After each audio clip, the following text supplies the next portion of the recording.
वाटे क्रोध मित्यागी. गुरुर् ब्रह्मा गुरुर्विष्णू गुरुर्देव महेश्वरा सद्गुरु साक्षात परब्रह्म तस्मै श्री गुरवे नमः. सावता महाराजांचं म्हणणं आहे, वय सरत आलंय, तोंडातून शब्द निघत नाहीये, आयुष्य पर्वताकारासारखं दिसायला भगवंता.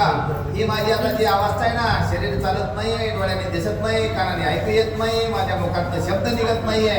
याकरता मला आता काय झालेलं आहे, तुम्ही या सगळ्या गोष्टीतून मला मुक्तता द्यावी अशी विनंती पांडुरंगाला सावता महाराज भक्ती भक्ती सौदास साधे साधन रहित सोच फिरताजी की मजाळ सो जग भास दिसत असे.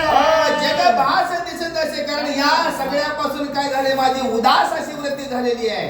आता तीर्थ नाहीये, तीर्थलाही जाऊ वाटत नाही, कारण सगळीकडे आळस आलेला आहे. माझी अवस्था झाली, त्यामुळे काय करावं, मला या उदासतेतून मला मुक्तता करावी अशी सावता महाराज पुन्हा पुन्हा भगवंताला. संकटपूर्ण हा संसार कीर्तने झालो शुद्ध थोर सोवळे झाले त्रिभुवन समग्र ब्रह्मपुर गाठीले. ब्रह्मपूर्ण गाठीले, कारण हे कीर्तन ऐकले भगवंता तुमचं ऐकणे. मनातली माझ्या काय झालेली, कीर निघून गेलेली, त्याच्यामुळे माझ्याकडे वैराग्य प्राप्त पूर्ण झालेलं आहे. ज्ञानी सोडी एकांत लाभला भक्ती प्रेमाचा सुकाळ झालाय. पूर्ण ठेवा प्राप्त झाला ब्रह्मादिका गम्य. ब्रह्म अधिक गम्य, ब्रह्मदेवाचं हे पद मला प्राप्त झालं, कारण जनामध्ये राहिलं, पण जना वेगळं भगवंता तुझ्याशी आपलं केलंय. जनामध्ये राहे, जना वेगळ्या गोष्टी सांगे, तसं तुम्ही मला केलेलं. त्याच्यामुळे मला आता कुठलीच माझ्याकडे इच्छा नाही, कारण या संसारामध्ये फार दमलोय. आपण नाही म्हणतोय की नाही दमलो, आपला आणखीन असा वाटतो संसार, नातरूड पत्रूड कळतवड, त्याचं लग्न, त्याचं आणखीन काय बघायचं, तू जा. पण सावता महाराजांनी काय सांगितलं, तेव्हा एवढं कीर्तन मी ऐकलं, जे माझ्याकडे अंतःकरणामध्ये जे वासना होती ती निर्वासना झालेली आहे. मला या संसाराचा फार कंटाळा आलेला आहे, त्रास वाटतोय, याच्यातून मला तुम्ही मुक्त करावं. जगाविरहित श्रेष्ठ ठाव मनाची गेली तेथे धाव. मार्गस्थ देव स्वयंमेव बुद्धी देई अविनाश. बुद्धी दे अविनाश. कशी बुद्धी दे मला अविनाश, जिथे की नाश होणार नाही. या जनामध्ये नका ठेवू मला. या जनाची अवस्था कशी आहे, प्रत्येकाला माझं माझं वाटतंय, पण त्याच्याही पलीकडे मला नेऊन ठेव. आता मला जिथं दिसत नाहीये किंवा जग दिसत नाही, असं मला स्थान प्राप्त करून द्यावं. घोर उत्कंठा मनात कामावरी न लागे चित्त. आळस त्वर पळत संसारी पूर्ण कंटाळा.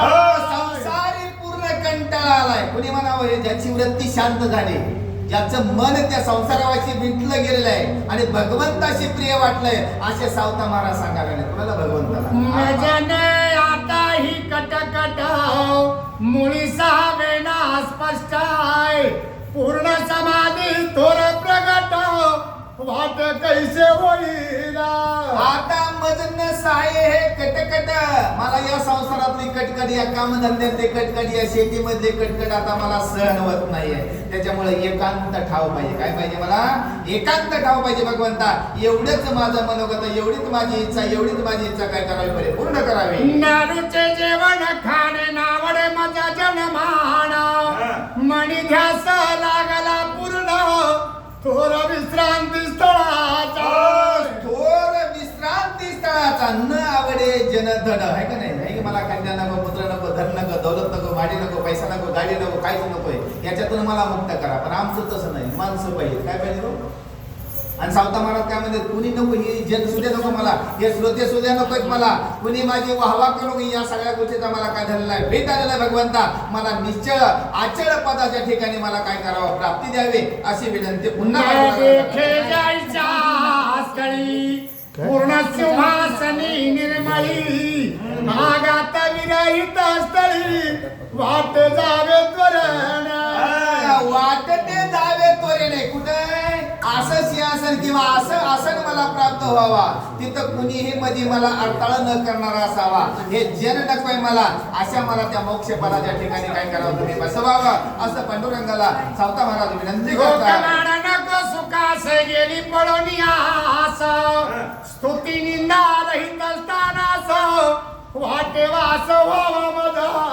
मग आता ही स्तुती नकोय. मला कोणी म्हणलं नाही बाई चांगलं वाचा येते, तुम्ही सारखं सारखं इकडे फिरताय तिकडे फिरताय, हे स्तुतीच होते नका. मला निवांत असा वास पाहिजे, जेणेकरून माझ्या कानावर कुठल्याही गोष्टी माझी कुणी वाहवाही केली नाही पाहिजे.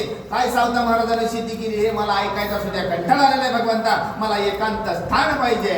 आपल्या मरणा नाही भीता, दुःखाना देखावे जनात, भाव मागे आघाता रहित, अखंड सर्व काळ. मरणा नाही भीत, आपल्या मरणा मी भीत नाही. मला काय पाहिजे? अखंड तुझा काय पाहिजे?